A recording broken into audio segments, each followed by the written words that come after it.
नमस्कार।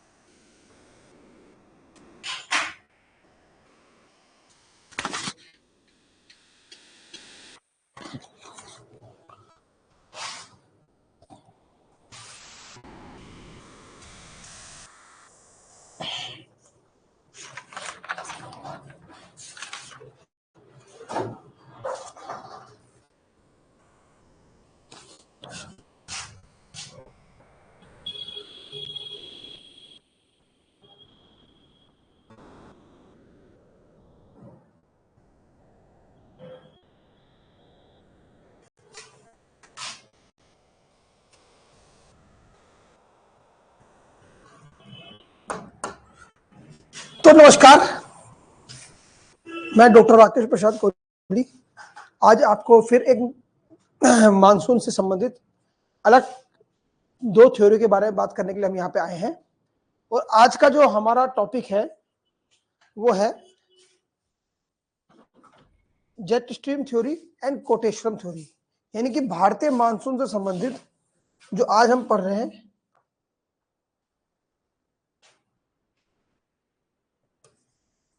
भारतीय मानसून के जेट स्ट्रीम व कोटेश्वरम सिद्धांत। जैसे कि आपको पता है कि आज हम दो सिद्धांतों के बारे में बात करने वाले हैं और पहला सिद्धांत हम पढ़ेंगे जेट स्ट्रीम सिद्धांत, यानी कि जिसको हम बोलते हैं जेट स्ट्रीम थ्योरी। तो भारतीय मानसून की उत्पत्ति की जो जेट स्ट्रीम थ्योरी है आज उसके बारे में बात करेंगे।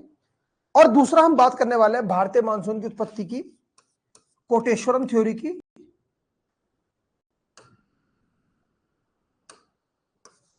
कोटेश्वरम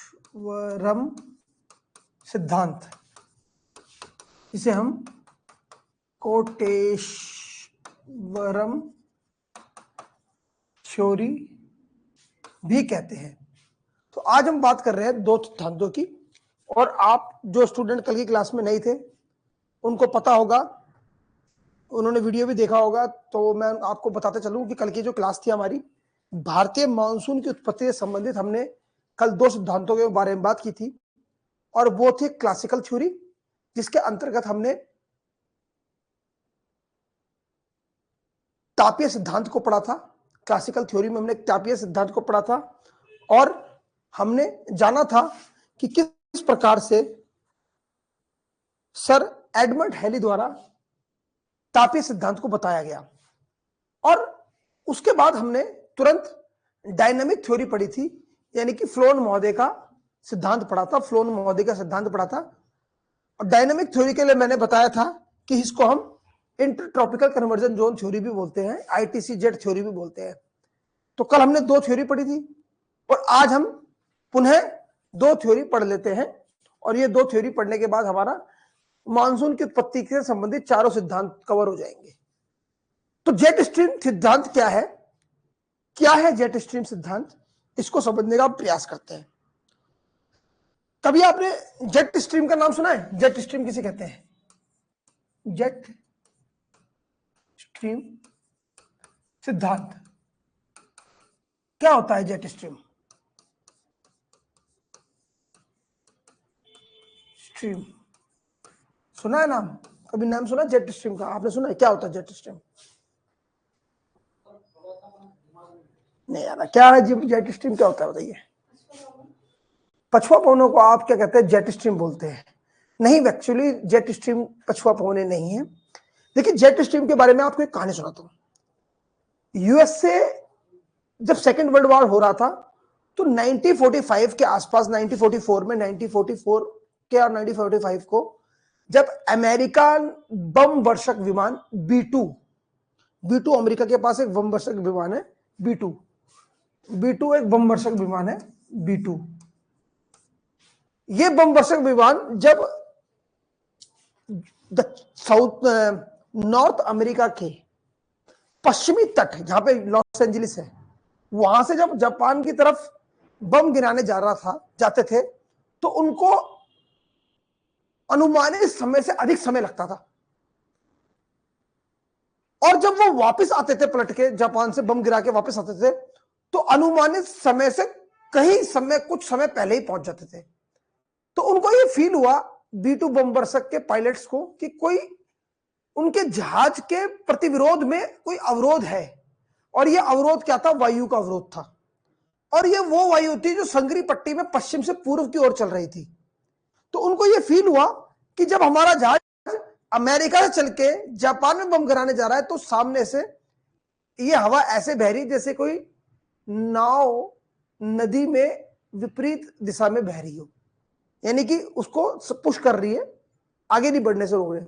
तो इसीलिए अमेरिकी B2 बम वर्षक जहाज को माफ कीजिएगा, जापान में बम गिराने जाने में अधिक समय लग रहा था। पर जब वो बम गिरा देता था तो वापस आता था, तो बहुत जल्दी पहुंच जाता था, क्योंकि यही पश्चिम से पूर्व की ओर जब हवा चलती थी तो वो जहाज को आगे पुश करती थी।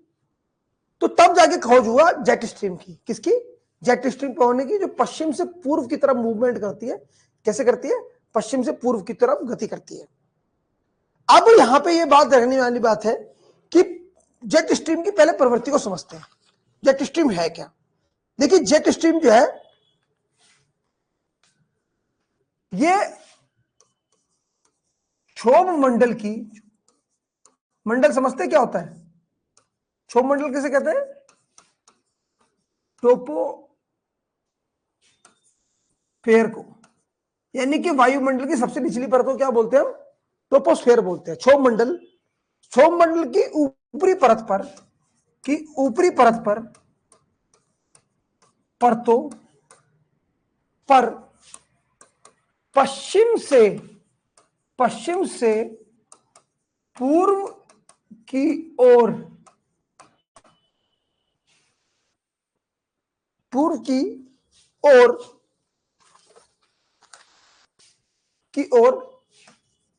तीव्र वेग से चलने वाली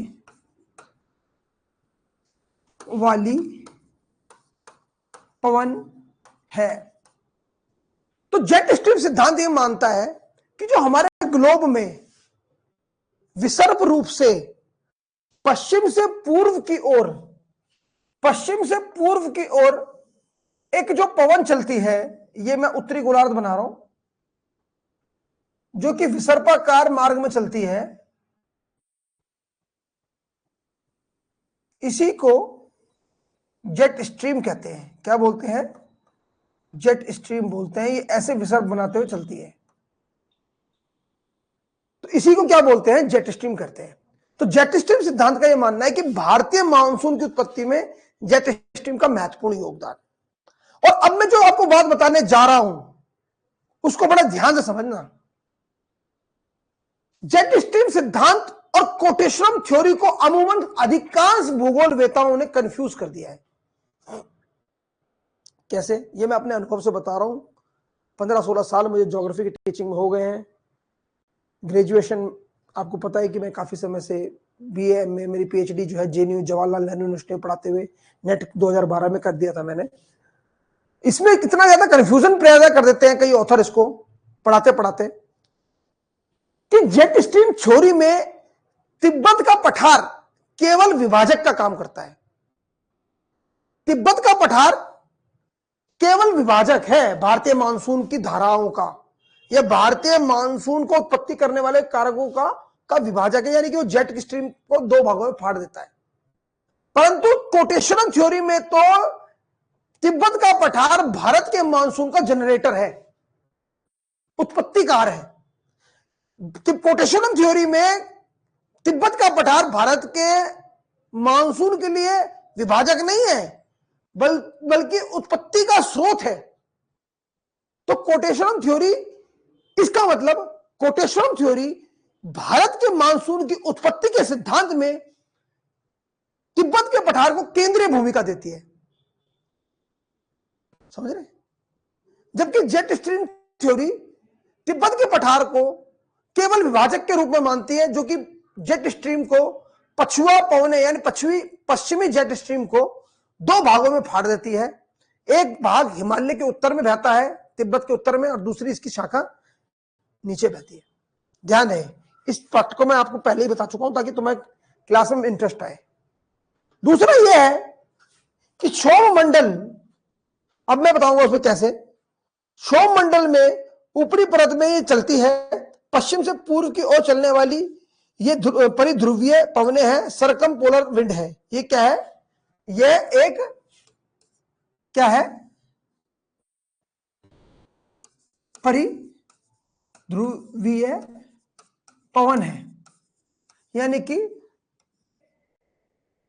इसको बोलते हैं सरकम पोलर विंड। अभी सरकम पोलर विंड पे क्या हुआ? परिध्रुवीय पवने, यानी कि जो पूरे पृथ्वी में ये चक्कर लगाती है। क्या करती है? पृथ्वी में चक्कर लगाती है। ये पूरी पृथ्वी में चक्कर लगाती है और ध्रुवों की तरफ इसकी शक्ति बढ़ती चली जाती है। जैसे जैसे उत्तर से दक्षिण की तरफ, दक्षिण से उत्तर की तरफ जाएंगे, इसकी शक्ति बढ़ती जाएगी। परिध्रुवीय सरकम पोलर विंड है, यानी कि पूरा सरकमफ्रेंस पूरा करती है हमारी पृथ्वी का, हमारी पृथ्वी की परिधि को पूरा करती है। किसको पूरा करती है? हमारी पृथ्वी की परिधि को पूरा करती है, परिध्रुवीय पवने हैं। यह पवने ध्रुवों से आपको जेट स्ट्रीम का कॉन्सेप्ट भी क्लियर हो जाएगा आज। यह पवने ध्रुवों से, ये क्या है? नॉर्थ पोल है ना, और ये हमारा साउथ पोल है, ये जेट स्ट्रीम है, ये जेट स्ट्रीम है।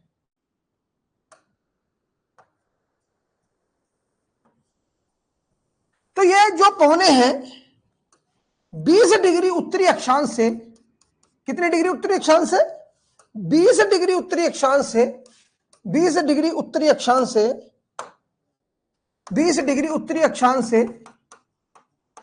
और 20 डिग्री दक्षिणी अक्षांश से नॉर्थ पोल और साउथ पोल दोनों के लिए चलती है। तो इसका अक्षांशीय विस्तार कितना है? ये 20 डिग्री उत्तरी अक्षांश से नॉर्थ पोल के लिए और 20 डिग्री दक्षिणी अक्षांश से साउथ पोल के लिए चलती है। 20 डिग्री उत्तरी अक्षांश से नॉर्थ पोल के लिए चलती है और 20 डिग्री उत्तरी अक्षांश से साउथ पोल के लिए चलती है। ग्रीष्म ऋतु में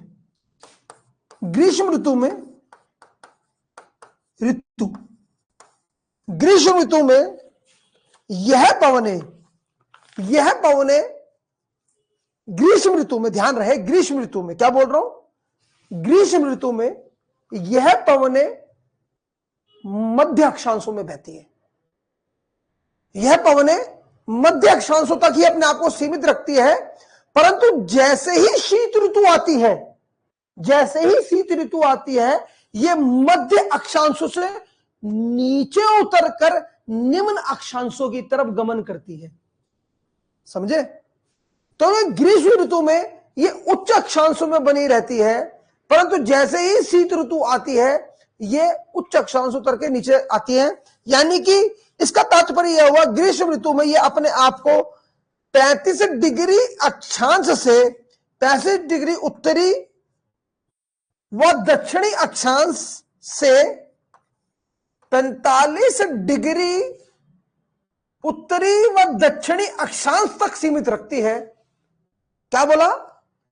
ग्रीष्म ऋतु में ये अपने आप को 35 डिग्री उत्तरी अक्षांश से 45 डिग्री उत्तरी अक्षांश तक सीमित रखती है। एक बार तुम्हारी नॉलेज के लिए बता दूं, ये 20 डिग्री की उत्तरी अक्षांश की रेखा है, तो ये जो मेरी है 35 डिग्री की मान लो इसको, और ये 45 डिग्री की मान लो, ठीक है, ये 45 डिग्री की उत्तरी अक्षांश मान लो। पर जैसे ही शीत ऋतु आती है ये बिल्कुल 20 डिग्री के आसपास आके नीचे उतर जाती है, और शीत ऋतु में यह जो है, शीत ऋतु में शीत ऋतु में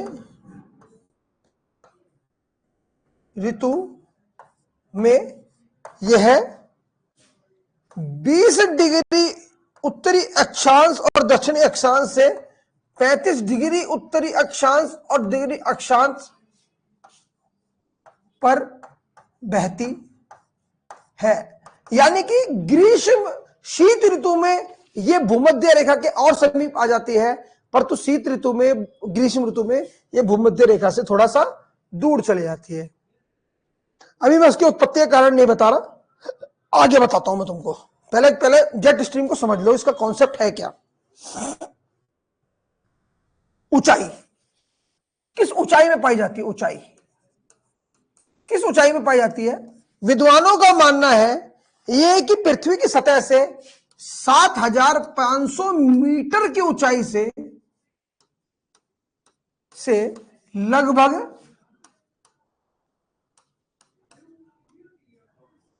14,000 मीटर की ऊंचाई तक की ऊंचाई के मध्य में प्रवाहित होती है या इसको शॉर्ट फॉर्म में लिख दे कि ये 7.5 किलोमीटर ऊंचाई से 14 किलोमीटर ऊंचाई तक बहती है। यानी कि हमारे सतह के ऊपर 7.5, अब हमें पता है कि हमारा क्षोभ मंडल, वायुमंडल के कहां तक है? 8 किलोमीटर ऊंचाई तक क्षोभ मंडल है ना। क्षोभ सीमा कहां पे है? लगभग 8 किलोमीटर ऊंचाई के बाद क्षोभ सीमा है ना। 8 किलोमीटर ऊंचाई के बाद क्षोभ सीमा है।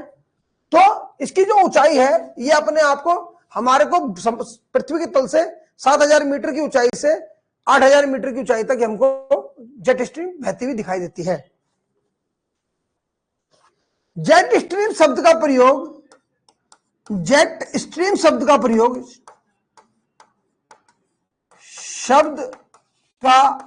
प्रयोग जलवायु विज्ञान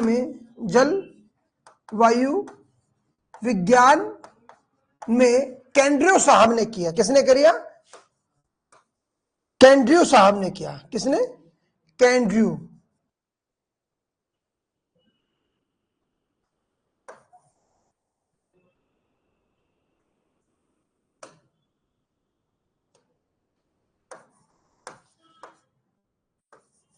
कैंड्रियो साहब ने किया, कैंड्रियो महोदय ने किया। यानी कि जेट स्ट्रीम कॉन्सेप्ट को प्रचारित करने में काम किसके ने किया? जलवायु विज्ञान में कैंड्रियो साहब ने किया। अगर क्वेश्चन आ गया तो ये बता रहा हूं फैक्ट, इसलिए ताकि क्वेश्चन बन जाए कहीं से भी तो आप उसको अटेम्प्ट कर लें। आगे देखिए, कई विद्वानों ने इसे उच्च स्तरीय पछुआ पवने भी कहा है। जैसे आप बोल रहे थे ना, इसे क्या बोलते हैं सर? तो वो बात है, इसे आप बोल रहे थे पछुआ पवने भी बोलते हैं। इसे उच्च स्तरीय पछुआ पवने भी कहते हैं, क्योंकि पश्चिम से पूर्व की ओर गमन करती है, तो इसलिए उसको उच्च स्तरीय पछुआ पवने भी कहते हैं। ठीक है, आगे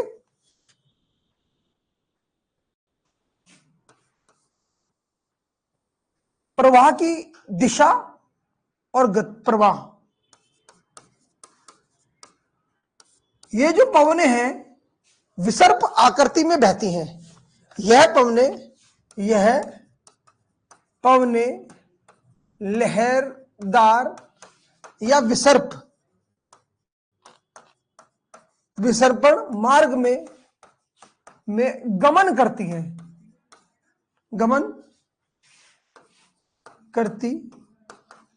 हैं और जो इनकी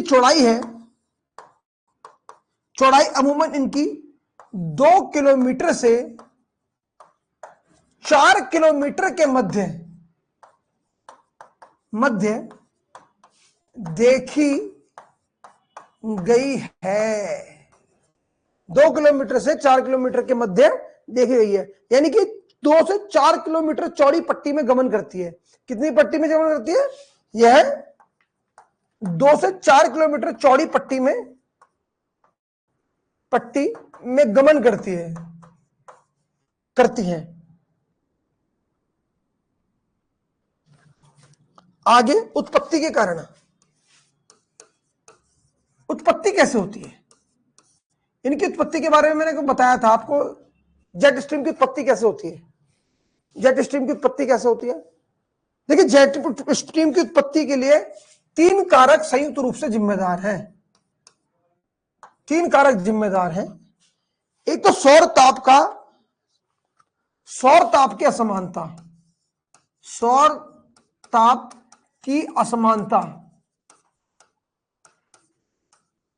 देखिए, ध्रुवों पर सौर विकिरण तो अधिक प्राप्त होता है पर तापमान नहीं होता, पर मध्य अक्षांशों पर या फिर जहां पे विश्व के बड़े मरुस्थल हैं या फिर निम्न अक्षांशों पर जहां पे मरुस्थल, बड़े बड़े मरुस्थल हैं हमारे, वहां पे सौर ताप अधिक प्राप्त होता है और ध्रुवों पर सौर ताप कम प्राप्त होता है। तो इसलिए ध्रुवों पर उच्च दाब बना रहता है और मध्य अक्षांशों पर निम्न दाब, तुलनात्मक रूप से निम्न दाब बना रहता है। तो मैंने बताया कि वायु जो है उच्च दाब से निम्न वायु दाब की तरफ चलती है। मैंने कल समझाया था, वायु हरदम सदैव हाई प्रेशर से लो प्रेशर की तरफ मूवमेंट करती है।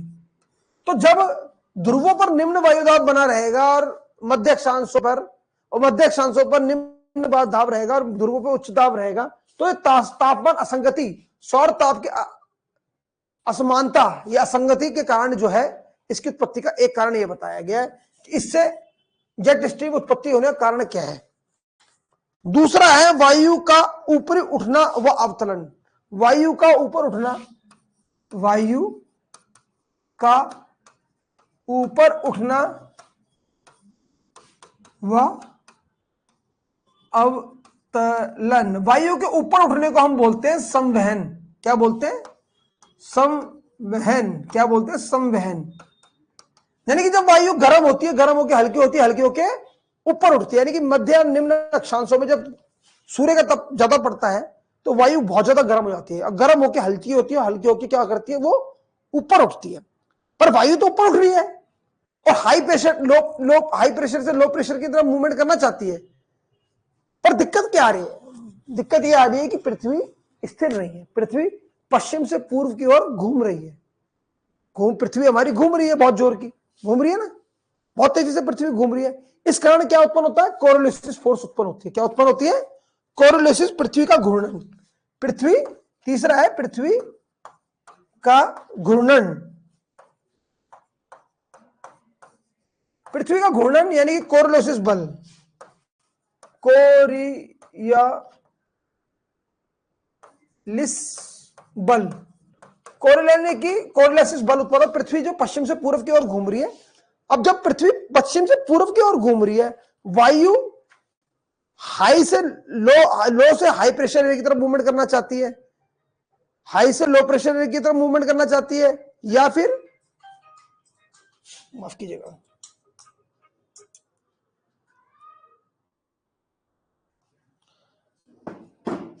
वायु जो है हाई से लो प्रेशर एरिया की तरफ मूव करना चाहती है, या फिर वायु गर्म होकर हल्की होकर ऊपर उठ रही है।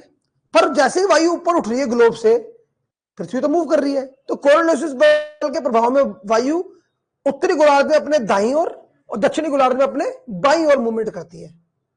बताया था ना, कोरोलिसिस बल के प्रभाव में जैसी कोई चीज घूम रही है, अगर हम उसमें सिक्का डालेंगे या कंचा डालेंगे तो वो खटक के दाएं हाथ में निकलेगा, है ना भाई। कोई सामने आपको हमारे बहुत तेजी से बॉल घूम रही है और हमने उसके नॉर्थ पोल में एक कंचा फेंका, तो वो कंचा छटक के राइट की तरफ जाएगा, हमारे राइट की तरफ जाएगा, लेफ्ट की तरफ नहीं जाएगा, क्योंकि वो राइट से उसको। हाँ, अगर हम उसको साउथ पोल में डालेंगे तो वो लेफ्ट की तरफ जाएगा। ठीक है, समझे? तो इसी कारण जो है जेट स्ट्रीम की उत्पत्ति होती है। समझ गए? जेट स्ट्रीम की उत्पत्ति कैसे होती है? जेट स्ट्रीम की उत्पत्ति के कारण क्या है? पृथ्वी की घूर्णन गति, तापमान विसंगति, तापमान की असमानता और वायु का ऊपर उठना व अवतलन।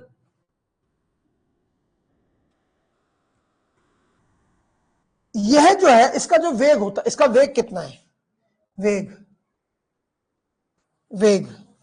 इसका जो वेग है वैज्ञानिकों के अनुसार, इसका जो वेग है वो 200 से 300 किलोमीटर प्रति घंटा देखा गया है वेग। यानी कि गति। तो जेट स्ट्रीम की जो गति है वो लगभग 200 से 300 किलोमीटर प्रति घंटा की दर से देखा गया है। और सबसे कम स्पीड से चलने वाली जो जेट स्ट्रीम है, सबसे धीमी, सबसे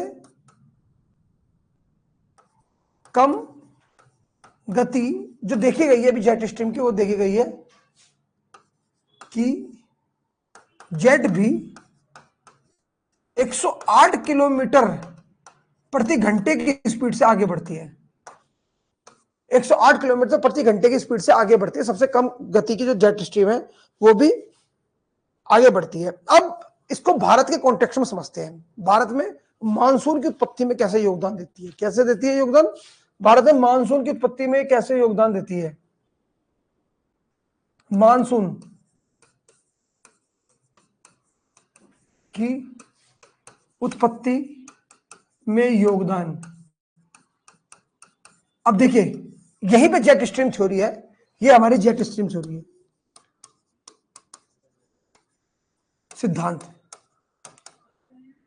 आपको समझ में तो आ ही गया होगा जेट स्ट्रीम किसे कहते हैं। जेट स्ट्रीम सिद्धांत, जेट स्ट्रीम सिद्धांत। देखिए मानसून के जेट स्ट्रीम सिद्धांत के ऊपर सबसे पहले जो कार्य किया वो एम.टी. यीन साहब ने किया। तो ये यानी कि एम.टी. यीन साहब ने 1949 में जेट स्ट्रीम का भारतीय मानसून के विकास में महत्वपूर्ण खोज की। उन्होंने बताया कि जेट स्ट्रीम जो है भारतीय मानसून को प्रभावित करती ही नहीं, भारतीय मानसून की उत्पत्ति का प्रमुख कारक है। क्योंकि वो भारतीय मानसून को समग्रता में समझाना चाहते थे ना। वो चाहते थे कि मेरे पास एक ऐसे मानसून की सिद्धांत का मेरे पास मानसून का ऐसा सिद्धांत हो जो कि मानसून की दक्षिणी पश्चिमी मानसून के साथ साथ शीतकालीन मानसून को भी और दक्षिणी पश्चिमी मानसून के साथ साथ शीतकालीन मानसून को भी और वेस्टर्न डिस्टर्बेंस को भी समझा पाए। अब इससे पहले की थ्योरी तो वेस्टर्न डिस्टर्बेंस को नहीं समझा रही थी, शीतकालीन मानसून को कम कम समझा रही थी। तो वो एक ऐसे सिद्धांत के साथ लेके आए कि मानसून को, तो देखिए कैसे कैसे ग्रोथ हुई। पहले के सिद्धांतों ने केवल मानसून के होने को समझाया, दूसरे सिद्धांतों ने मानसून और शीतकालीन मानसून, दक्षिण पश्चिमी मानसून और शीतकालीन मानसून को समझाया। जो तीसरी थ्योरी आई ये थोड़ी और एडवांस थी, ये अपने साथ एक लॉलीपॉप और लेके आई कि भाई दक्षिण पश्चिमी मानसून, शीतकालीन मानसून और वेस्टर्न डिस्टेंस को। अब जो चौथी थ्योरी आएगी, तिब्बतन थ्योरी आएगी, वो तो चौथा बैगेज लेके आएगी। वो कहेगी कि मैं तो ये भी बता दूंगी कि मानसून में ज्यादा बरसात क्यों होती है और कम बरसात क्यों होती है। तिब्बतन थ्योरी मानसून की इंटेंसिटी के बारे में भी कुछ कुछ बताती है कि किस साल मानसून प्रबल होगा, किस साल मानसून वीक होगा। तो हमें ये भी तो जानना है, मेरे किसान भाई को तो ये भी जानना है कि इस साल मानसून तेज होगा कि नहीं, इस बार मानसून सामान्य रहेगा कि नहीं, क्या इस बार मानसून सामान्य से कम बरसेगा, मुझे कौन सी फसल लगानी चाहिए, कौन सी फसल नहीं लगानी चाहिए। तो हर एक थ्योरी जो सदर्न ऑक्सीलेशंस है वो तो स्पष्ट रूप से मानसून के स्टडी को करता है और बताता है कि किस साल मानसून ज्यादा अच्छा होगा। ठीक है, तो एम.टी. साहब ने इसको दिया। इन्होंने बताया कि देखो जाड़े में क्या होता है, जाड़े में यानी कि शीत ऋतु में, शीत ऋतु में क्या होता है, एम.टी. साहब क्या कह रहे हैं, जाड़े में क्या होता है। इनका सिद्धांत जो है दो मौसमी घटनाओं से शुरू होता है। तो कहते हैं, सीधा बताते हैं जाड़े में क्या होता है। देखिए जाड़े के समय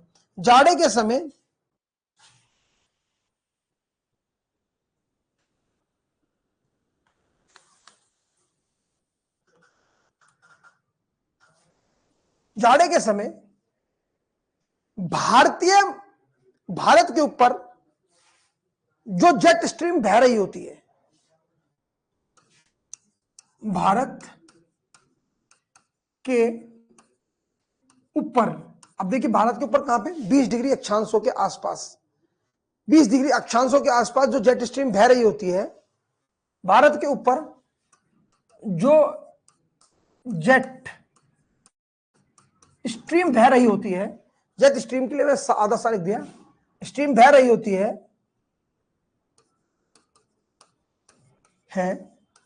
वह जाड़ों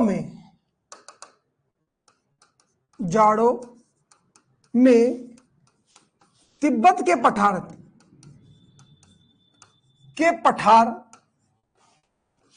के अवरोध, क्या बोला, तिब्बत का पठार यहां पे एक अवरोधक है। क्या है? तिब्बत के पठार के अवरोध, तिब्बत के पठार के अवरोध के कारण दो शाखाओं में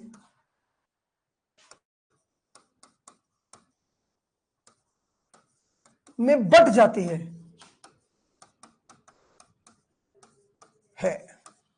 एक डायग्राम बना ले छोटा सा, ज्यादा टफ डायग्राम नहीं है, छोटा सा एक डायग्राम है, और ये डायग्राम बड़ा काम का है आपके। दो शाखाओं में हमारी जेट स्ट्रीम बढ़ जा रही है, और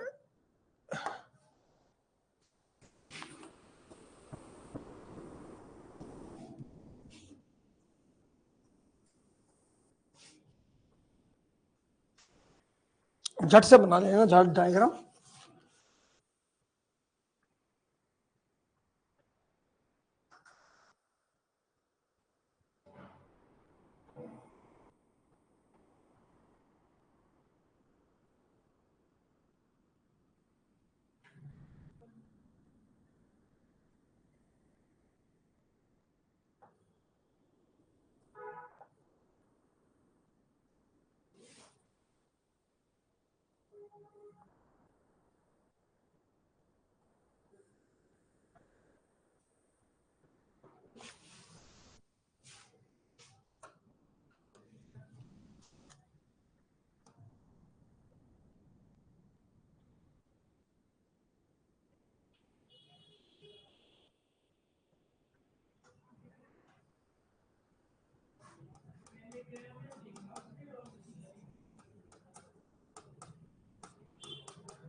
तो जेट स्ट्रीम बह रही है, इसकी एक शाखा उत्तर की तरफ बहने लग गई, एक शाखा उत्तर में बह रही है, तो दूसरी शाखा का जब विभाजन हुआ तो दूसरी शाखा भारत के हिमालय के दक्षिण में बह रही है।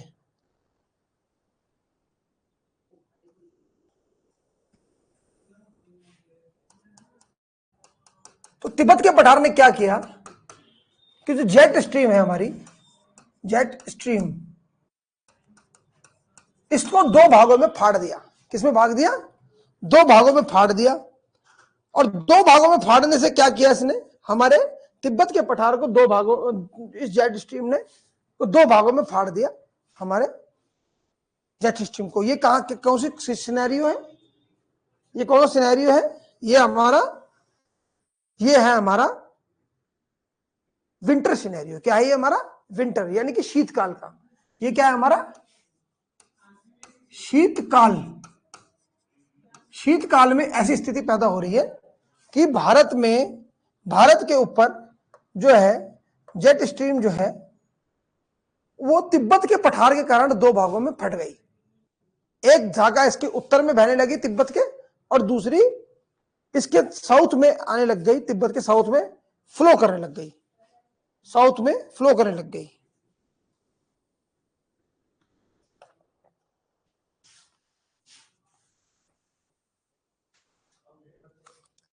इसकी जो उत्तरी शाखा है, उत्तरी शाखा पश्चिम से पूर्व तक एक वक्राकार मार्ग में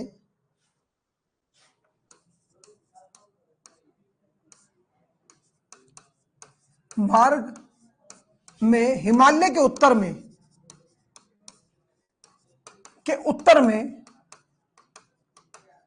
बहने लगती है। और देखिए, इसी बहाव के कारण वायुदाब प्रभावित होता है। इसी के कारण क्या होता है?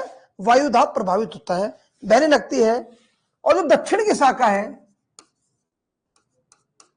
की शाखा,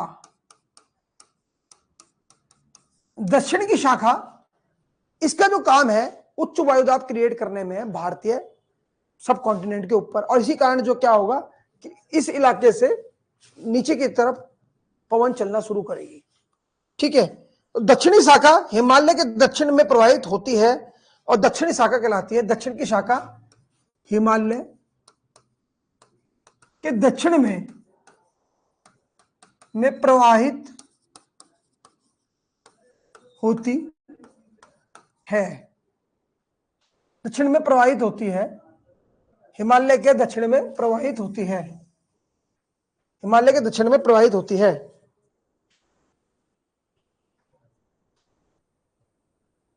बनाए गए चाप, अब देखिए बनाया गया चाप कौन सा है, ये वाला, ये ऊपर भी कर्व बना रही है, यहां पे भी कर्व बना रही है, थोड़ा मुझसे सीधा बन गया ये, और नीचे भी कर्व बना रही है, कर्व बना रही ना। बनाए गए चाप के कारण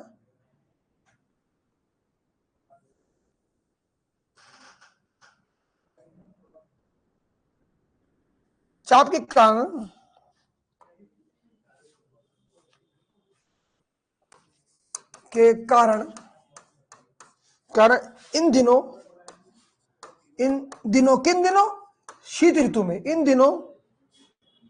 दिनों अफगानिस्तान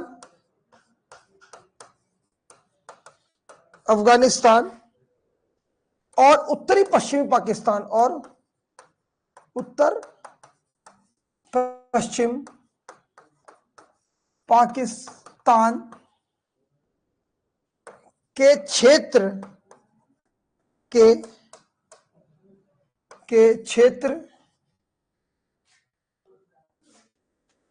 पर एक उच्च वायुदाब क्षेत्र बन जाता है। ऑब्वियस ही बात है, एक तो ठंडा, एक तो शीतकाल में दक्षिण गंगा ब्रह्मपुत्र का मैदान ठंडा होता है, और उसके ऊपर भी अतिरिक्त वायु का प्रेशर आ जाए, जेट स्ट्रीम जैसी वायु ऊपर से फ्लो करने लग जाए, तो प्रेशर तो वायुदाब तो बढ़ेगा ही बढ़ेगा, वायु का स्तंभ बढ़ता चले जाएगा, तो वायुदाब बढ़ता चले जाता है, बन जाता है, क्या बन जाता है, उच्च वायुदाब बन जाता है,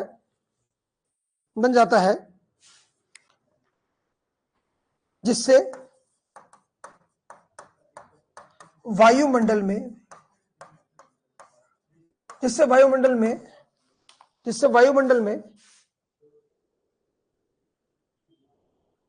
ठीक है, आप लिखते भी रहिए, कंटेंट लेते रहिए, हम सत्यनारायण की कथा थोड़ी ना सुनना है, वरना जब क्लास से बाहर जाओगे ना तो सोचोगे गुरुजी कुछ पढ़ाया तो था सर ने, बोला भी था, पर हमें समझ नहीं आया। तो इसलिए मैं तो ये कह रहा हूं कि आप नोट्स भी साथ साथ बनाते रहें, और जो क्लास नोट्स होते हैं ना, ये रट्टू तोता रोड नहीं होते, ये आपको बहुत ही हेल्प करेंगे, ये आपके दिमाग में एक बार बैठ गए तो फिर आप जल्दी से भूलोगे नहीं। ठीक है, तो ये बड़ा हेल्प करेंगे आपके। हालांकि बोर्ड फाइल में अभी अपलोड कर दूंगा, सॉफ्ट कॉपी के रूप में आपको अपलोड कर दूंगा, आपको ऐप में मिल जाएगी, बोर्ड फाइल एप्लीकेशन में हमारे मिल जाएगी, ये बोर्ड फाइल आपके पास एक्टिव रहेगी।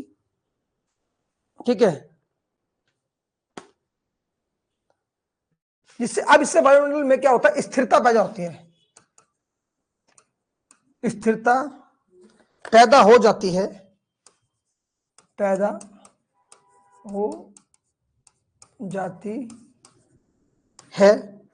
और उत्तरी पूर्वी मानसूनी उत्तरी पूर्वी मानसूनी कौन सी है भाई, है नवीन जी, उत्तरी पूर्वी मानसूनी हवा कौन सी है, शीतकालीन मानसून, लौटता हुआ मानसून, बिल्कुल सही है, उत्तरी पूर्वी मानसूनी हवाएं, यानी कि शीतकालीन मानसून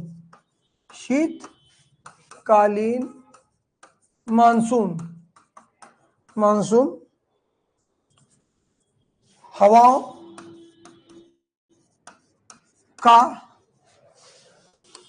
उद्भव होता है, जो तुलनात्मक रूप से निम्न वायुदाब, जो हिंद महासागर के तुलनात्मक रूप से निम्न वायु दाब क्षेत्र की तरफ आगे बढ़ती है। निम्न वायु दाब क्षेत्र की तरफ आगे बढ़ती है और तमिलनाडु में वर्षा करती है। तो एक सिनेरियो तो ये है शीतकालीन का। शीतकालीन सिनेरियो एक ये है। अब ग्रीष्मकालीन सिनेरियो क्या होता है?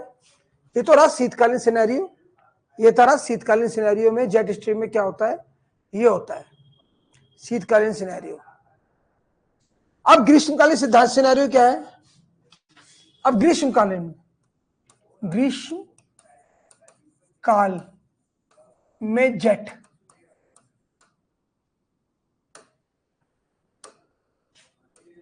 स्ट्रीम सही है, विजिबल है सबको, कुछ दिख रहा है? ग्रीष्म काल में जेट स्ट्रीम क्या करती है? अब देखिए सूर्य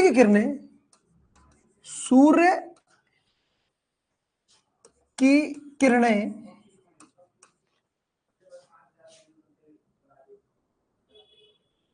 किरणों के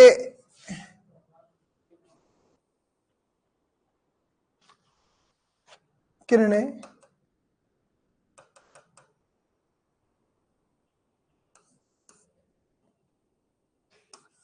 कर्क रेखा पर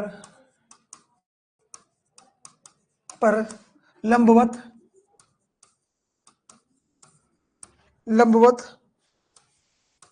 पड़ने पर ध्रुवीय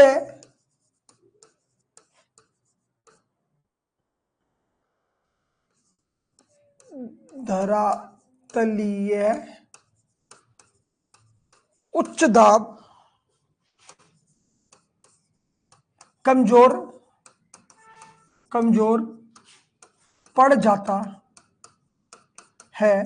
ध्रुवीय जलातीय उच्च दाब कमजोर पड़ जाता है जिससे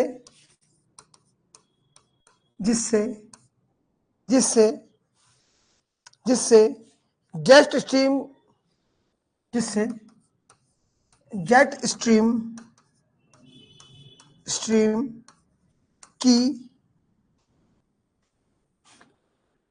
स्ट्रीम की दक्षिणी शाखा भी हिमालय के उत्तर में स्थानांतरित हो जाती है। यहां पे एक बात और बता दूं, ये ग्रीष्मकालीन मानसून के बारे में बता रहा हूं। अगर शीतकालीन मानसून में मैंने तमिलनाडु की वर्षा को समझाया, इसमें एक चीज याद रखना, तमिलनाडु की वर्षा के बाद आप यहाँ पे पश्चिमी विक्षोभ की वर्षा को भी समझा सकते हो। पश्चिमी विक्षोभ का हिमपात किसके द्वारा होता है? वो इसी जेट स्ट्रीम की दक्षिणी शाखा के द्वारा होता है। इसी जेट स्ट्रीम की इस वाली शाखा के द्वारा होता है। किसके द्वारा? इस शाखा के द्वारा होता है। ये वाली शाखा तो दक्षिण में बहती है, ठीक है। पश्चिमी विक्षोभ जो हिमाचल, उत्तराखंड में, जम्मू कश्मीर में, जो अफगानिस्तान वाला जो पोर्शन है, मैं थोड़ा सा ध्यान में आ गया इसलिए मैं बता रहा हूं। तो अब क्या होता है कि हमने देखा कि ग्रीष्म ऋतु में जब कर्क रेखा पर सूर्य का ताप बिल्कुल सीधा पड़ रहा है, उस कारण क्या हो रहा है? ध्रुवीय उच्च दाब कमजोर पड़ जा रहा है। ध्रुवीय उच्च दाब क्षेत्र जो है कमजोर पड़ जा रहा है। इस कारण जो है जेट स्ट्रीम 20 डिग्री उत्तरी अक्षांश से खिसक कर 35 डिग्री उत्तरी अक्षांश की तरफ आगे बढ़ जाती है और 20 डिग्री उत्तरी अक्षांश का क्षेत्र जो है रिक्त स्थान बन जाता है। एक तरीके के जेट विहीन हो जाता है, जेट विलुप्त हो जाती है। उस इलाके में क्या हो जाता है? जेट विहीन हो जाता है, तो स्थापित हो जाती है। यह घटना कब होती है? यह घटना होती है 6 से 7 जून के आसपास। कब होती है यह घटना? यह घटना 6 से 10 जून के मध्य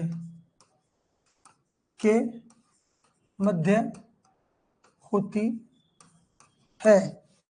जून के मध्य होती है, अतः जून के मध्य तक जेट स्ट्रीम हिमालय के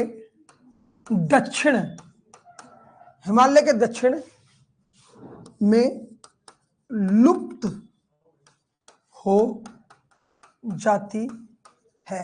हिमालय के दक्षिण में लुप्त हो जाती है, पूर्णतः लुप्त हो जाती है और उत्तरी शाखा से मिल जाती है, और उत्तरी शाखा से मिल जाती है। किसी शाखा से मिल जाती है? उत्तरी शाखा से मिल जाती है, उत्तरी शाखा से मिल जाती है। इससे क्या होता है? इस कारण भूमध्य रेखीय या इसको कई बार हम बोल देते हैं विषुवतीय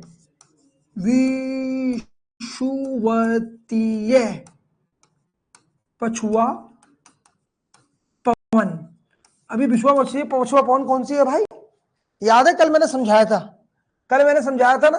तो जेट स्ट्रीम थ्योरी भी याद रहे जेट स्ट्रीम थ्योरी भी भारतीय मानसून की दक्षिणी पश्चिमी मानसून की जो शाखा है, दक्षिणी पश्चिमी मानसून की शाखा को विषुवतीय पछुआ पवनों का ही प्रभाव मानती है।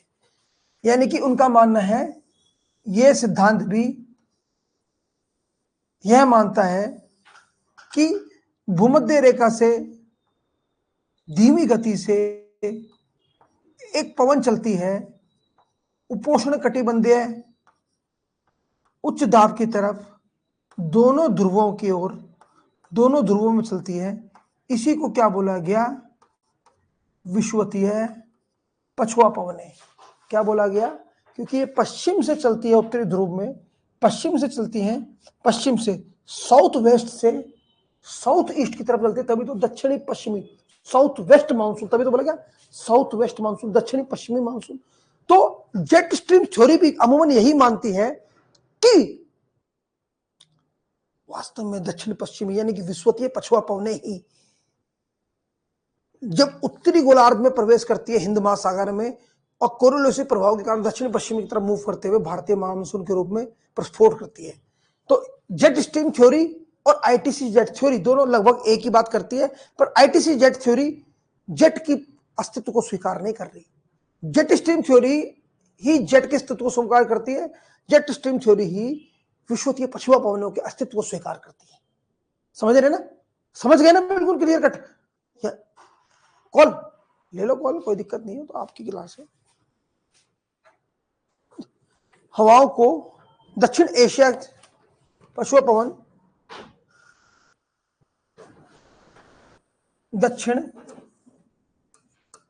एशिया में प्रशस्त करती है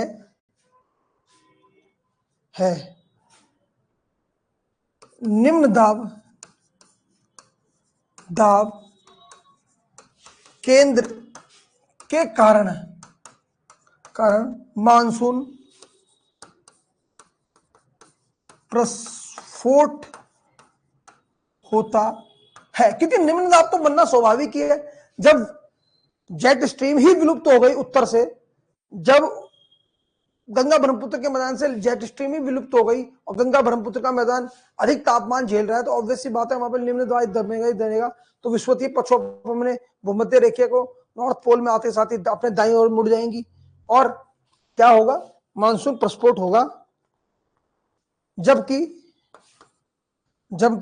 दक्षिणी गोलार्ध में जबकि दक्षिणी गोलार्ध में, जब भी दक्षिणी गोलार्ध में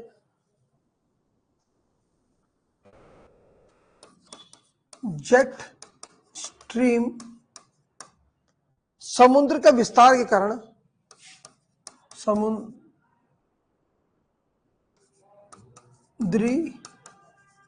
क्षेत्र के विस्तार के कारण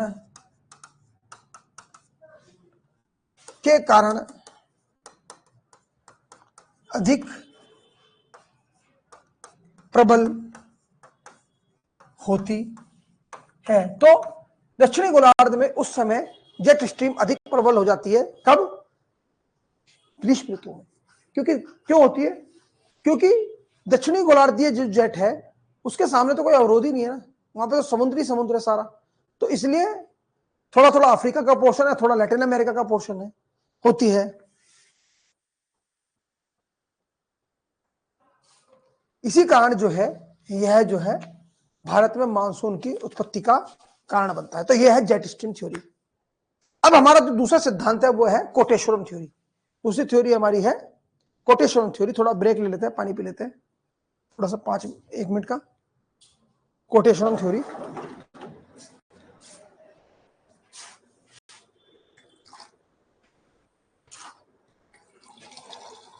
क्लास तो नहीं है सर?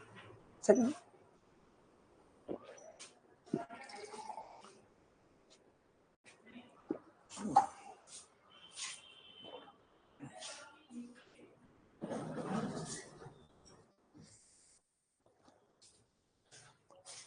अब दूसरी थ्योरी है हमारी कोटेश्वरम थ्योरी।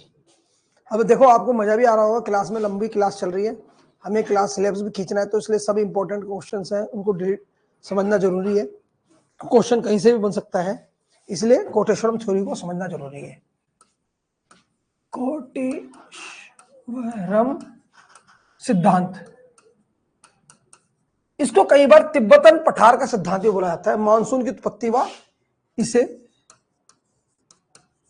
कई बार मानसून की उत्पत्ति का तिब्बत पठार सिद्धांत बोला जाता है। मानसून की उत्पत्ति का तिब्बत पठार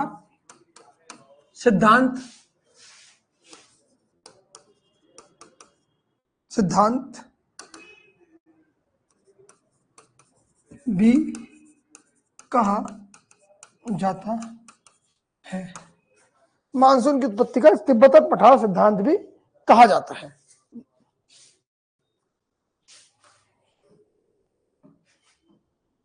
ठीक है, अब पहले समझो तिब्बत का पठार इतना महत्वपूर्ण क्यों है। पठार, एक डायग्राम बनाओ, एक डायग्राम बनाते हैं।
अब देखिए तिब्बत का पठार जो है, तिब्बत का पठार पश्चिम से लेके पूर्व तक, यानी कि पश्चिम से लेके पूर्व तक, पश्चिम से लेके पूर्व तक 2000 किलोमीटर लंबा है।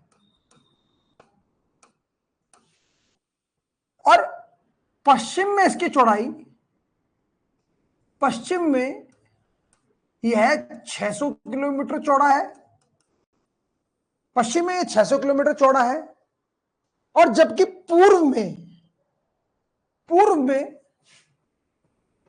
यह लगभग 1000,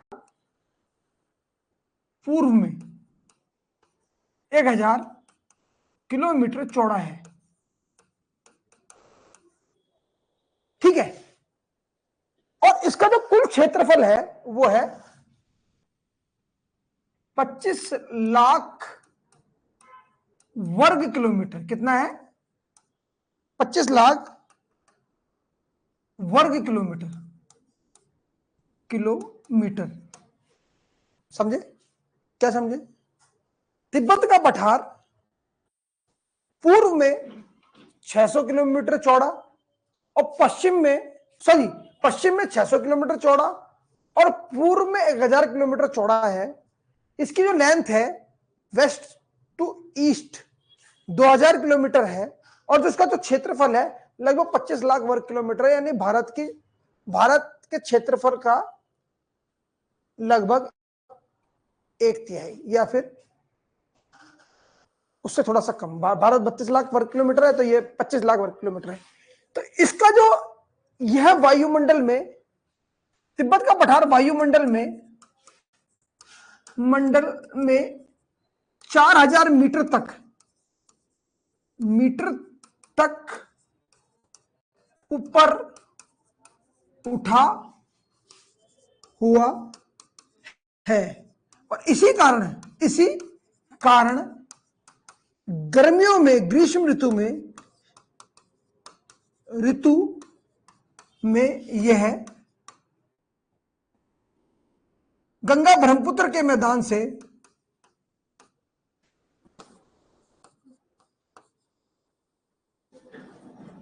गंगा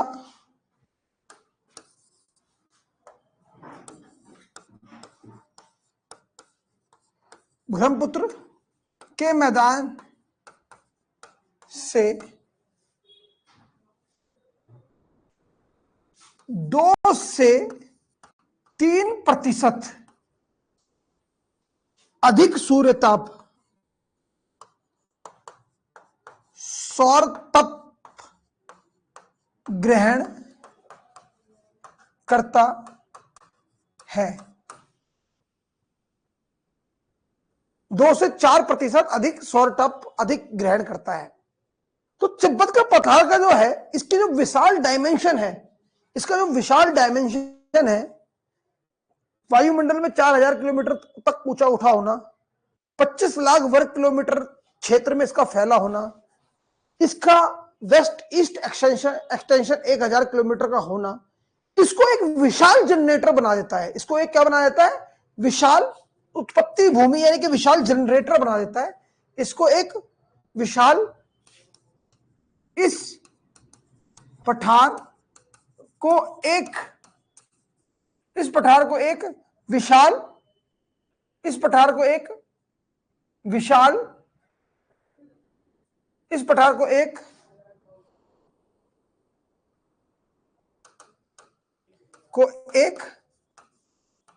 विशाल ऊष्मा जनरेटर बना देता है। अब कोई भी चीज हमारे उत्तर में इतनी विशाल है, जिसका डायमेंशन इतना अधिक है, तो समझ सकते हैं कि इसका वो कब होगा। तो इसकी ये जो पर्सनैलिटी है, जो तिब्बत के पठार की जो ये पर्सनैलिटी है, इसका विशाल वेस्ट ईस्ट एक्सटेंशन, इसका वायुमंडल में 4000 मीटर तक ऊपर उठा होना, तो समझ सकते हो कि ये एक बहुत ही विषम परिस्थिति है। मतलब एक ऐसी भूगोल है जो यदा कदा ही देखने को मिलता है। यानी कोई धरातल वायुमंडल के 4000 किलोमीटर ऊपर तक हो और उसका क्षेत्र इतना विशाल हो, तो वास्तव में कोई चीज, गंगा ब्रह्मपुत्र का मैदान वायुमंडल में कितना उठा हुआ है? वायुमंडल गंगा ब्रह्मपुत्र के मैदान की औसत ऊंचाई कितनी है? 500 मीटर। समुद्र तल से 500 मीटर ऊंचाई तो है गंगा ब्रह्मपुत्र का मैदान, उससे ज्यादा ऊपर तो नहीं है। पर तिब्बत के पठार की औसत ऊंचाई 4000 मीटर है। इसका मतलब वह सूर्य के प्रकाश की 2 से 3% से अधिक ज्यादा मात्रा वो ग्रहण करता है, सौर तप की इंसुलेशन अधिक वह ग्रहण करता है गंगा ब्रह्मपुत्र के मैदान से। हाँ, वो बात अलग है कि रात्रि का तापमान उसका वहां पे बहुत ज्यादा नीचे गिर जाता है और उत्तर से आने वाली ठंडी हवाओं के कारण वो और शीतल हो जाता है, तो इस कारण वो औसत तापमान गंगा ब्रह्मपुत्र के मैदान से कम ही दिखने को मिलता है, पर वास्तव में वो ज्यादा गर्म हो जाता है, यानी कि वो एक कोल्ड डेजर्ट है और दिन के टाइम में तो और ज्यादा गर्मी हो जाती है वहां। तो अब जो ये स्थिति है, इस स्थिति को हमारे भारत के एक बहुत बड़े वैज्ञानिक थे, कोटेश्वरम साहब, पी कोटेश्वरम, क्या नाम था उनका? पी कोटेश्वरम साहब।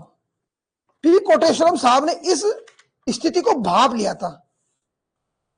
हमारे doctor P Koteswaram, doctor P Koteswaram, अच्छा, डॉक्टर पी कोटेश्वरम कौन थे? ये भारत के जलवायु वैज्ञानिक थे और भारत की जितनी भी जलवायु ऑब्जर्वेटरी थी उसके महानिदेशक भी थे। ये कौन थे? महानिदेशक साहब थे, महानिदेशक थे। डॉक्टर पी कोटेश्वरम महानिदेशक साहब थे भारतीय ऑब्जर्वेटरी को। तो इनको एक बार बोलने का मौका मिला, कहां पे? जलवायु विज्ञान की कोई कॉन्फ्रेंस होती थी, विश्व के मानसून के ऊपर एक कॉन्फ्रेंस थी, का नाम था कॉन्फ्रेंस का नाम था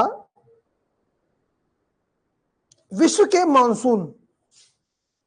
विश्व के मानसून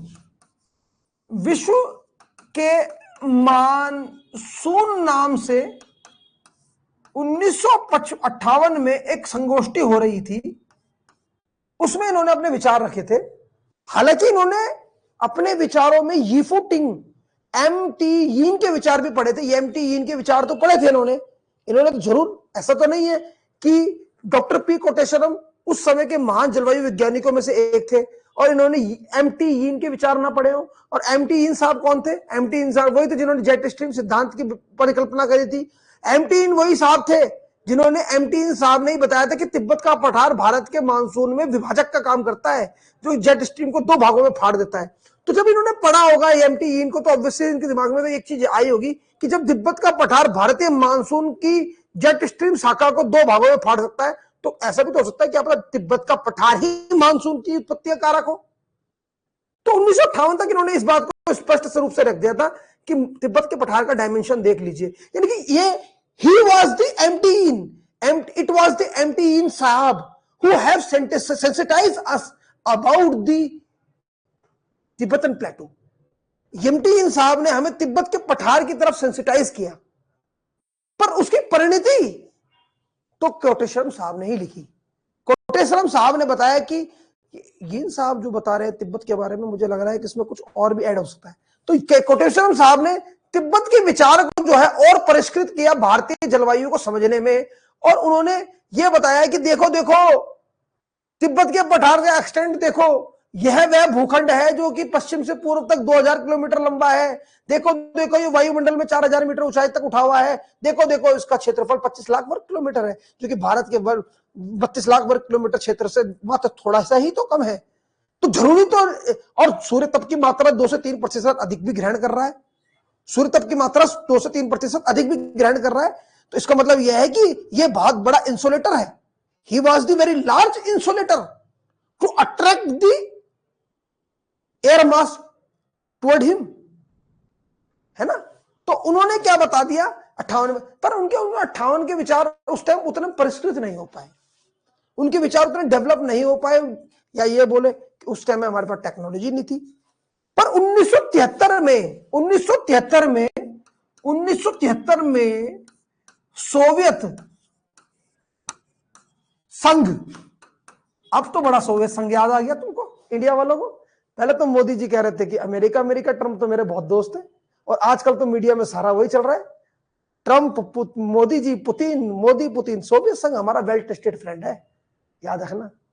अमेरिका जो है, मैं इंटरनेशनल पॉलिटिक्स में जाना नहीं चाहता, मैं हालांकि जेएनयू से पॉलिटिकल ज्योग्राफी डीवे सीपॉट से का छात्र रहा हूं, पॉलिटिकल ज्योग्राफी मेरा स्पेशलाइजेशन है, पर मैं आपको ये बता दूं कि Russia is our well tested friend, Russia is a well tested friend, और रशिया ही एक ऐसा एजेंट है हमारे, मतलब वो हमारा फ्रेंड है कि वो जो भारत चाइना और भारत पाकिस्तान के रिश्तों को कभी डेडली लेवल तक नहीं पहुंचने देता। और जो अभी जो घटना हुई है, भारत पाकिस्तान जो युद्ध हुआ या कश्मीर कारगिल वॉर हुआ, उसके बाद तो बहुत कुछ चीजें सुलझने लगी थी। हम जो अमेरिका की तरफ, हम अमेरिकी ओरिएंटेड हो सकते हैं अपनी पॉलिसीज में। हमारा व्यापार उनके साथ बहुत ज्यादा है, टेक्सटाइल हमारे ऊन का, हमारे कॉटन का सबसे बड़ा परचेजर कौन है? अमेरिका है। वो हमारी मजबूरी है, पर हम उसको, हमारे व्यापारिक संबंध है अमेरिका से, पर रशिया हमारा वेल टेस्टेड फ्रेंड है। तो रशिया ने 1973 में भारत को पनडुब्बी नहीं दी, रशिया ने बहुत कुछ चीज दिया है। रशिया ने हमारे को सबमरीन, वो पनडुब्बी होती है ना, पनडुब्बी से लेके भारत को युद्धपोत बेड़े तक दिए, उसने हर कुछ देता है। रशिया हमारा फ्रेंड भी है। तो मैं इस बात को इसलिए बोल रहा हूँ कि आजकल मीडिया में ये दिखाई दे रहा है। तो समझ लीजिए सोवियत संघ ने अपने चार पानी के जहाज और भारत के 2 जहाज, रूस, सोवियत, उस टाइम यूएसएसआर हुआ करता था, और भारत के जहाज, तो कुल मिला के 6 जहाजों का रिसर्च बेड़ा बना 1973 में। इसको बोला गया मोनेक्स एक्सपेडिशन मिशन। क्या बोला गया? मोनेक्स एक्सपेडिशन मिशन। क्या बोला गया? मोनेक्स एक्सपेडिशन मोनेक्स बोला गया, मोनेक्स मिशन बोला गया। इसको क्या बोला गया? मोनेक्स, यानी कि मॉनसून, इसको शॉर्ट फॉर्म में लिखा गया एक्सपेडिशन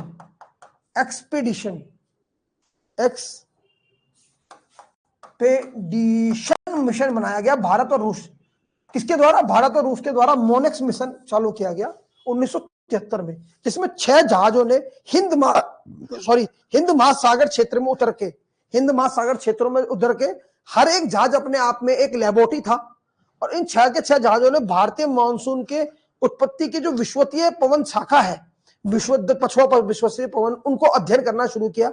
उन हवाओं को, टेम्परेचर, उनका टेम्परेचर, उनकी मूवमेंट, वायुदाब, सबको मूवमेंट का अध्ययन करा, और हिंद महासागर में करा। और उसके बाद पता चला, अबे यार कोटेश्वरम साहब सही बोल रहे थे। उसके बाद समझ में आया कि कोटेश्वरम साहब सही बोल रहे थे। कोटेश्वरम साहब का जो ऑब्जर्वेशन था कि भाई तिब्बत का पठार ना कहीं महत्वपूर्ण रोल अदा कर रहा है भारत के मानसून में, तो समझ गए हाईलैंड लोलैंड कैसे इंटरैक्ट करता है। हाईलैंड लोलैंड तभी इंटरैक्ट करता है, देखो सृष्टि के अंदर काफी चीजें एक दूसरे से जुड़ी हुई है। हम सोचते हैं कि तिब्बत का महत्व हमारे लिए नहीं है, परंतु देखा जाए तो वास्तव में तिब्बत है तो भारत है। ये तो देखो, जो प्राकृतिक चीजें है ना, उसकी कोई बाउंड्री थोड़ी ना होती है। तो हमारा भारत है, तो भारत में थोड़ी ना खत्म हो गया। भारत को भारत बनाने में उसके आसपास के भूगोल का भी तो बड़ा महत्वपूर्ण योगदान है। तो प्राकृतिक सीमाएं राष्ट्रीयों की सीमाओं का अनुसरण नहीं करती, प्राकृतिक सीमाएं राष्ट्रीयों की सीमाओं का अनुसरण नहीं करती। जिस प्रकार से वायुमंडलीय प्रदूषण राष्ट्रीय सीमाओं का अनुसरण नहीं करता। अगर वायुमंडलीय प्रदूषण हो रहा है तो वो तो भारत से चल के चाइना में भी जा सकता है, चाइना से भारत में भी आ सकता है, भारत से पाकिस्तान में भी जा सकता है। तो ये ट्रांस बाउंड्री जो आइडियाज हैं उनको समझो। तो तिब्बत का जो पठार था बिल्कुल ट्रांस बाउंड्री आइडिया था कोटेश्वरम साहब का। उस टाइम उनको प्रमाणिकता नहीं मिली। 1973 में जब ये बात मोनेक्स में साबित हो गई कि हाँ जी कोटेश्वरम साहब सही बोल रहे हैं, तो आज हम उसको कोटेश्वरम थ्योरी के नाम से मान रहे हैं। देखिए विडंबना देखिए, कोटेश्वरम थ्योरी इतनी अच्छी थ्योरियों में से एक है, ज्योग्राफिकल थ्योरी है, पर हमारे कई किताबों में इसको अच्छे से अटेम्प्ट नहीं किया जाता, बच्चों तक कन्वे नहीं किया जाता, स्टूडेंट्स तक कन्वे नहीं किया जाता। और हमारे को तो हमारे डॉक्टर साहब थे जहीन आलम सर, दिल्ली यूनिवर्सिटी में, उन्होंने बहुत अच्छे से समझाया। अभी भी sir is professor Zaheen Alam sir, Jamia से पढ़े हुए बहुत अच्छे प्रोफेसर हमारे, तो मेरे गुरुजी है हमारे अभी भी, बड़ा अच्छे से उन्होंने समझाया कि भाई कोटेश्वरम थ्योरी जो है इस प्रकार से है, कोटेश्वरम ने समझाया। तो हम जब उन्होंने समझाया तो हमें समझ में आ गया, हम अपने स्टूडेंट को उसी समझाते हैं। पर पुस्तकों में जो देखता हूं कि बहुत अनरिलेवेंट लिखा हुआ है, मतलब जेट स्ट्रीम थ्योरी को कोटेशन थ्योरी के साथ मर्ज कर दिया गया है। कहां जेट स्ट्रीम थ्योरी खत्म हो रही है, कहां कोटेशन थ्योरी शुरू हो रही है, कुछ पता नहीं है। मतलब दोनों को मर्ज कर दिया आपस में, नहीं दोनों में डिफरेंस है। ठीक है, तो ये ध्यान से पढ़ लेना, केयरफुल रीडिंग कर लेना। एग्जाम, हाँ अगर मुझे क्वेश्चन पेपर बनाने का मौका मिले एनवायरमेंट, तो मैं इन दोनों में ऐसे ऐसे क्वेश्चन बनाऊं कि मजा आ जाए क्वेश्चन। तो अभी तो मैं थोड़ा, मेरा काम जो है टीचिंग में है, तो ये है। तो अब क्या होता है कि देखिए, इतना तो समझ में आ गया। अब इसका मैकेनिज्म क्या है? मैकेनिज्म क्या है कि अब देखिए, तो होता क्या है कि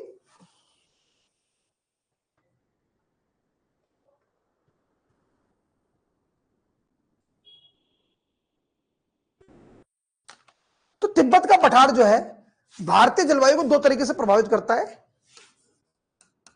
तिब्बत का पठार भारतीय जलवायु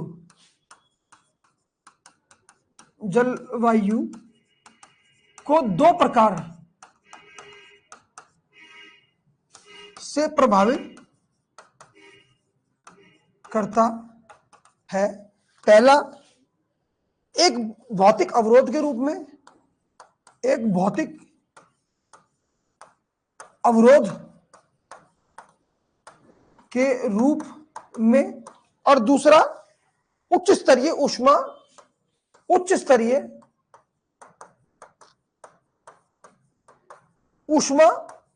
के स्रोत के रूप में। तो मैंने क्या बोला, कोटेशन थ्योरी तिब्बत के पठार को उच्च स्तरीय ऊष्मा स्रोत के रूप में ट्रीट करती है। प्राकृतिक अवरोध से ज्यादा वो उसको उच्च स्तरीय ऊष्मा के स्रोत के रूप में उसको ट्रीट करती है।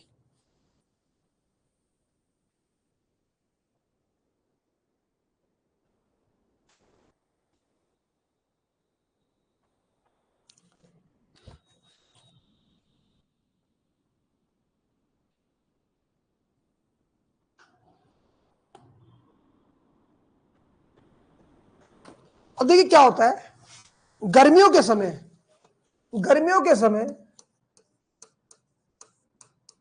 गर्मियों के समय गर्मियों के समय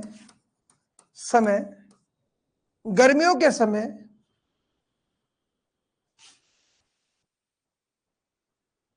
गर्मियों के समय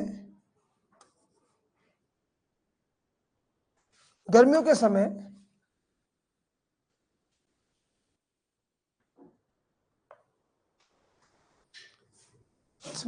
तिब्बत के पठार का तापमान इसे ऊष्मा का उच्च स्तरीय स्रोत बना देता है। इसे ऊष्मा का उच्च स्तरीय स्रोत बना देता है। यह ऊष्मा इंजन इस क्षेत्र में प्रति चक्रवातीय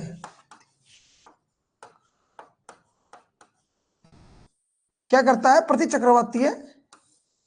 चक्रवातीय दशाएं पैदा करता है।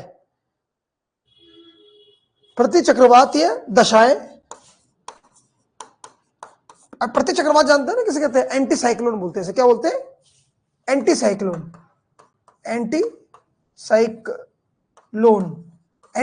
क्या होते हैं, जिसके केंद्र में उच्च दाब होता है और बाहर निम्न दाब होता है।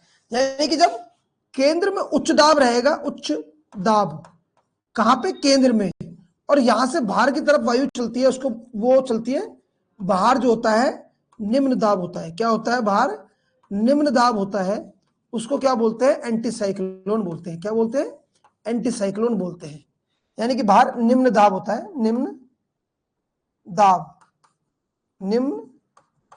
निम्न और साइक्लोन में क्या होता है, केंद्र में उच्च निम्न दाब होता है और साइड में उच्च दाब होता है ना।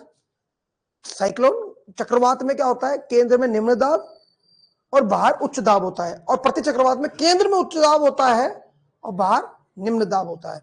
तो जब क्या होता है, इसकी जो विषम तापीय अवस्थाएं है, इसको प्रति चक्रवातीय दशाएं पैदा कर देती है, दशाएं पैदा हो जाती है कहां पे, तिब्बत के पठार के ऊपर उत्पन्न हो जाती है, प्रति चक्रवात दिशाएं उत्पन्न हो जाती है।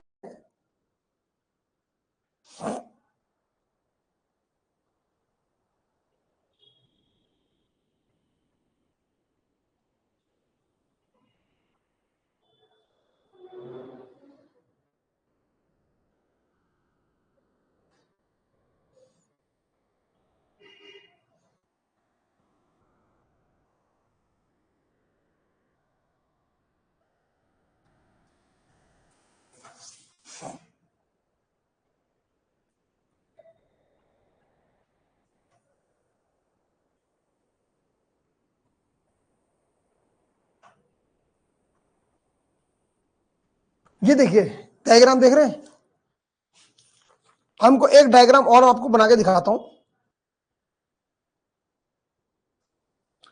और इसमें ये देखिए, ये जो प्रतिचक्रीयवाती दशाएं हैं,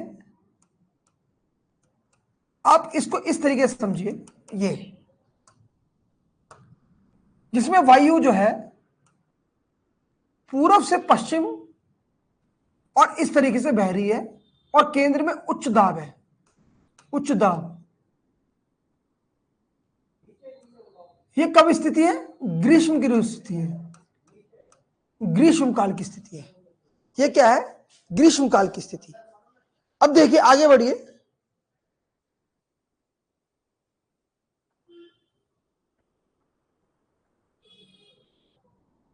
दशाएं उत्पन्न हो जाती हैं, आगे लिखें,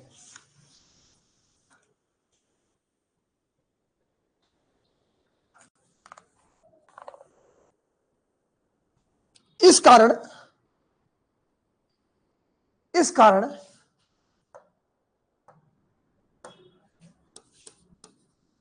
इस कारण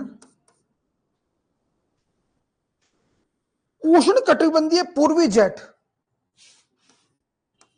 उष्ण कटिबंधीय पूर्वी जेट स्ट्रीम। अब देखिए इस सिद्धांत में पूर्वी जेट स्ट्रीम का अस्तित्व भी है, पूर्वी जेट स्ट्रीम जो पूर्व से पश्चिम की ओर चलती है, उष्ण कटिबंधीय पूर्वी जेट स्ट्रीम,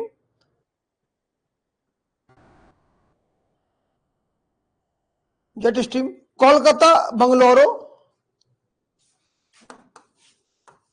कोलकाता बेंगलुरु, कोलकाता बेंगलुरु, थोड़ा मैं इसके नाम लिख दूं, कोलकाता बेंगलुरु,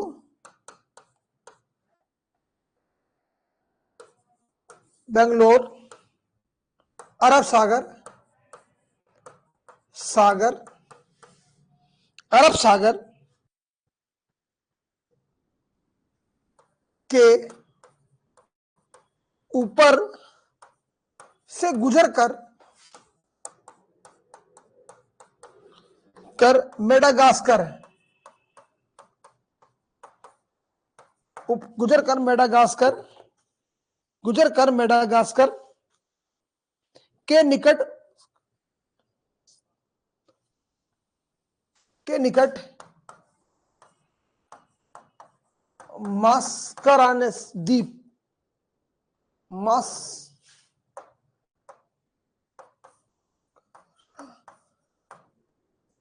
मास्करानेस द्वीप में नीचे उतरती है, और यही प्रतिचक्रवातीय दशाएं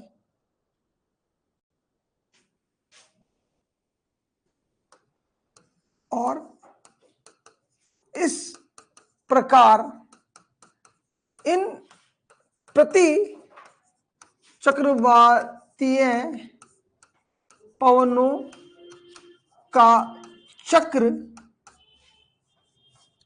तिब्बत के पठार से शुरू होकर तिब्बत के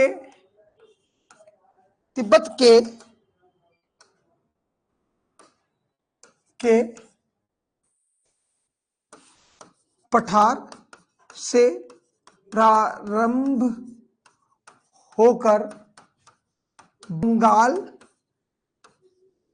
व बंगाल की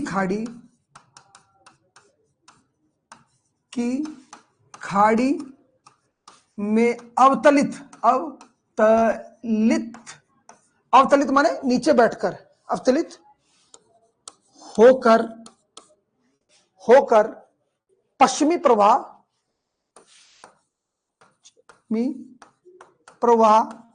कर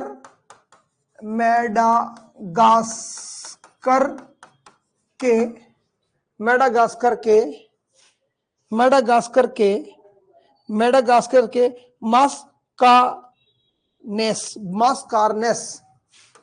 मास्कारनेस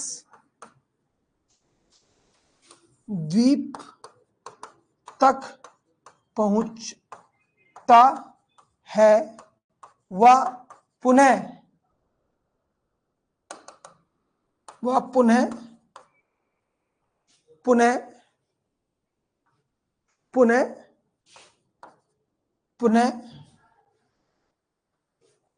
कोरोलोसिस बल के प्रभाव में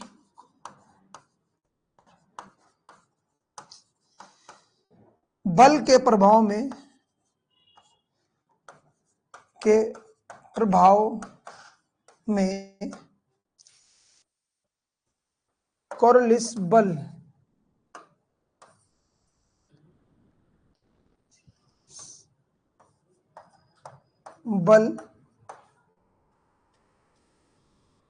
के प्रभाव में दक्षिणी पश्चिमी मानसून के रूप में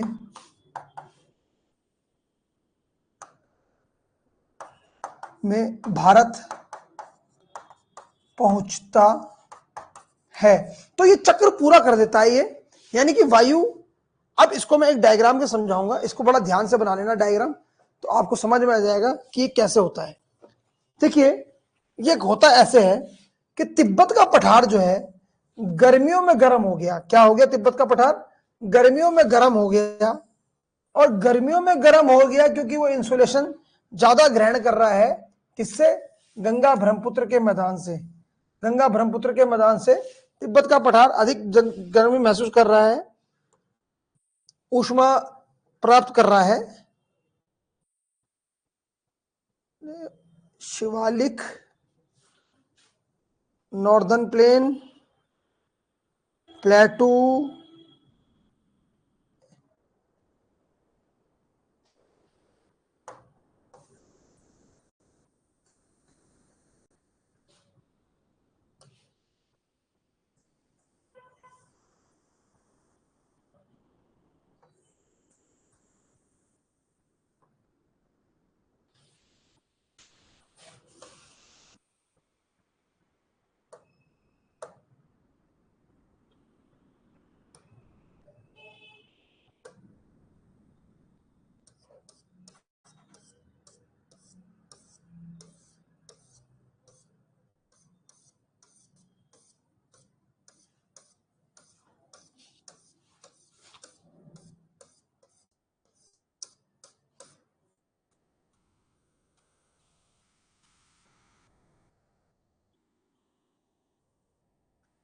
ग्रेट हिमालय,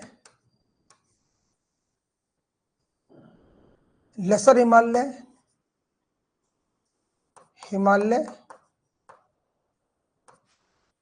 शिवालिक,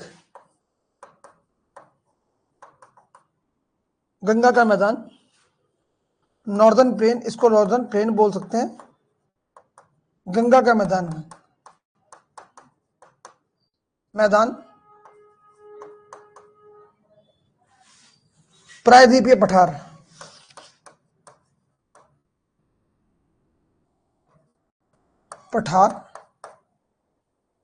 और यह है यहां पे है मैस्करेनस आइलैंड,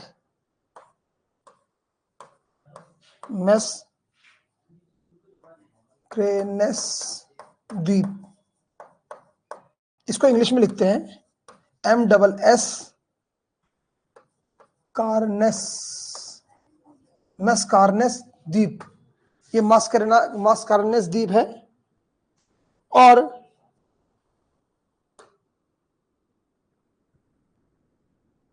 ये देखिए ऊपर की तरफ जो वायु उठ रही है,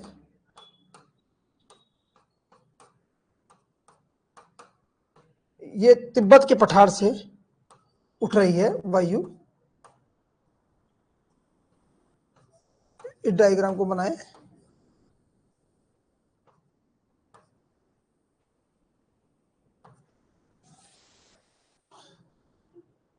और यहां लिख दीजिए तिब्बत का पठार।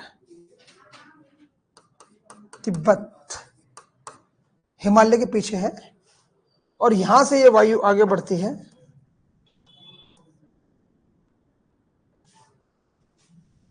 ये है हमारी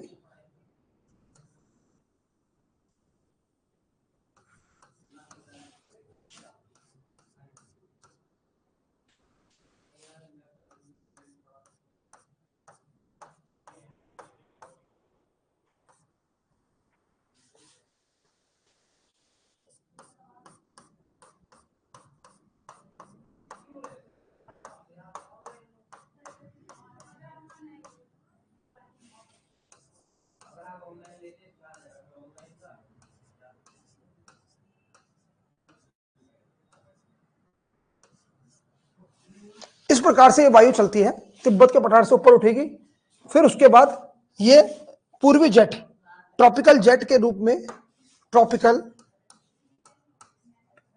ट्रॉपिकल ईस्टर्ली जेट स्ट्रीम। मैंने बोला था कि ईस्टर्ली जेट स्ट्रीम जो है गर्मियों में चलती है भारतीय पठार के ऊपर से, ईस्टर्ली जेट के रूप में ये आगे बढ़ेगी और उसके बाद जो है ये अपना जो अपने आप को संकेंद्रित करेगी टोपोस्फेयर के नीचे करेगी। ये हमारा क्या है, ये हमारा टोपोस्फेयर है, ठीक है। ये जो डायग्राम है इसका, तो ये जितनी भी एक्टिविटी होगी टोपोस्फेयर के नीचे होगी। जैसे जैसे वायु तिब्बत के पठार से गर्म होकर हीट होकर ऊपर उठेगी और वो ऊपर की तरफ जाएगी और वहां पे उसका टेम्परेचर नीचे हो जाएगा और उसका फिर अवतलन होगा, अवतलित होगी। अवतलित होने के बाद वो ईस्टर्ली जेट के रूप में कोलकाता बेंगलुरु एक्सिस के रूप में आगे बढ़ेगी और जब कोलकाता बेंगलुरु एक्सिस के ऊपर आगे बढ़ेगी तो फिर वो अरब सागर की तरफ मूव करेगी। अरब सागर से मूव करने के बाद वो मेडागास्कर के मैस्करेनस आइलैंड में जाएगी। मेडागास्कर के मैस्करेनस आइलैंड में जाके उसका टेम्परेचर बिल्कुल डाउन हो जाएगा, उसकी आर्द्रता बहुत अधिक बढ़ जाएगी और अब वो और डाउन उसका टेम्परेचर नहीं हो सकता। उसके बाद ये वायु जो है फिर दोबारा से अपना चक्र वहां से शुरू करेगी और दक्षिणी पश्चिमी मानसून के रूप में भारत के अंदर दोबारा से प्रवेश करेगी, प्रायद्वीपीय पठार में हिट करेगी। फिर उसके बाद गंगा ब्रह्मपुत्र के मैदान में वर्षा करते हुए भारत में दक्षिणी पश्चिमी मानसून के रूप में प्रवाहित होगी। तो ये जो है तिब्बतन प्लेटो की थ्योरी है जो हमें बताती है कि किस प्रकार से मानसून की उत्पत्ति होती है। ठीक है, तो आज की क्लास के लिए इतना ही। वर्षा करती ग्रीष्म, इसके अनुसार जो शीतकालीन वर्षा होती है, शीतकालीन वर्षा जो होती है, शीतकालीन वर्षा में ठीक इसका उल्टा होता है। तिब्बत का पठार जो है, तिब्बत का पठार शीतकालीन वर्षा के अगर हम देखें तो शीतकालीन वर्षा के कारण जो है तिब्बत का जो शीतकालीन वर्षा है, तिब्बत के पठार की जो शीतकालीन वर्षा है वो हमें ये समझा रही है कि शीतकालीन वर्षा में क्या होता है, शीतकाल में तिब्बत के पठार के ऊपर तिब्बत के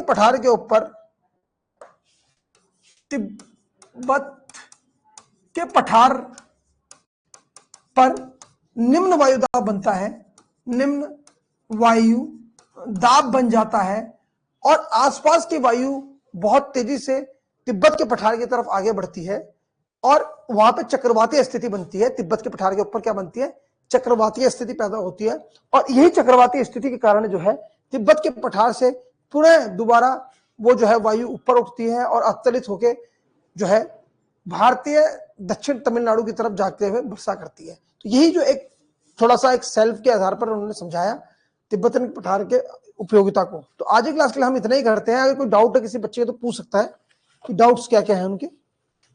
डाउट्स है तुम्हारे तो कुछ पूछ सकते हैं। कोई डाउट नहीं है? कोई समझ में आ गया सब कुछ? कोई डाउट नहीं? एक डाउट मिला है, क्वेश्चन आया है, सर कल ये क्या हुआ, कल क्लास का टॉपिक क्या होगा? सर कल क्लास का टॉपिक क्या होगा? भाई देखो कल का टॉपिक क्या होगा, अभी तो हम मानसून के बारे में पढ़ रहे हैं, भारतीय जलवायु के बारे में पढ़ रहे हैं, वो मैं तुम्हें बता चुका हूं स्पष्ट। पहले मैंने बताया कि पहले मैंने भारतीय जलवायु को समझाया, प्रभावित करने वाले कारक बताए। आज की क्लास में मैंने आपको पूरी थ्योरी पढ़ा दी। कल जो हम क्लास में जब बात करेंगे सदर्न ऑक्सीलेशन के बारे में बात करेंगे कि भारतीय मानसून की इंटेंसिटी को कैसे प्रभावित करता है, और समय मिलेगा कल ही क्लास का तो ऑफकोर्स हम भारतीय मानसून की ऋतुवार प्रवृत्ति को देखेंगे कि शीत ऋतु में किस प्रकार से भारत के ऊपर जलवायु कंडीशन पैदा होती है, मानसून ब्रेक क्या होता है, आम्रवृष्टि क्या होती है, मानसून की विभिन्न कलाएं क्या क्या हैं, मानसून की विभिन्न कलाओं को समझेंगे। और तब उसके बाद जो है फाइनल कल की क्लास के बाद परसों की क्लास में हम बाद में जाके भारत का क्लाइमेटिकल मैप को स्टडी करना शुरू करेंगे, भारत का प्रादेशिक जलवायु प्रदेशों के बारे में अध्ययन करेंगे। ठीक है, जिसको हमने बताया कोपेन के अनुसार पूछा गया है। ठीक है, तो कल हमारा जो टॉपिक रहेगा सदर्न ऑक्सीलेशन एल नीनो को समझना, प्लस हम कल समझेंगे सदर्न ऑक्सीलेशन एल नीनो के साथ ऋतुवार मानसून के चक्र को, भारत में मानसून ब्रेक क्या होता है, मानसून प्रस्फोट क्या होता है, भारत में मानसून कब आता है, कितनी मानसून वर्षा प्राप्त होती है, इन सबको समझेंगे। ठीक है, आशा करते हैं मनीषा आपको आंसर मिल गया होगा।